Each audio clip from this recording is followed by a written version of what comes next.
छोटरू नहीं कि बड़ पर्यंत समस्ते खाईपारे एमती चूड़ा गुंड जदि एमती बनईकि रखिए 2 ରୁ 3 मास आराम से रहिबो। प्रथमे कढ़ई रे एठी आमे दबा चूड़ा। तो चूड़ाटा एठी मु मीडियम नेइछि, आपण माने चाहिए बड़ कि छोट भी नहीं पारिबे।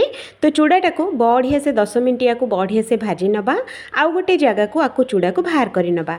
सेही कढ़ई रे आउ थरे चूड़ा नबा। एठी आमे दबा काजू बादाम बुट चिना बादाम गुजराती गोलमरिच जीरा आउ एठी आजवाइन देकी आकु किछि समय पई माने 10 मिनिट पई स्लो फ्लेम रे आकु भाजीबा। बढ़िया से भाजी सारला परे सेही बासन को आमे आकु पकई नबा। पकई सारला परे एठी आमे दबा चीनी आउ आकु टिके नाकु ठंडा ही गला परे आकु भल से आकु मिसई नबा। गोटे ग्राइंडर जार रे एठी आमे दबा मेरीगोल्ड बिस्कुट आउ चूड़ा देकी आकु एकदम फाइन पाउडर टे बनेबा। आउ गोटे डब्बा को आकु टेकी रखिबा। तापर आकु बढ़िया से गोळेई नबा। तो याकु खाइबा केमिति तो प्रथमे अल्प टिके नाकु क्षीर नेकी गोटे चामच गुंड को गोळेई नबा।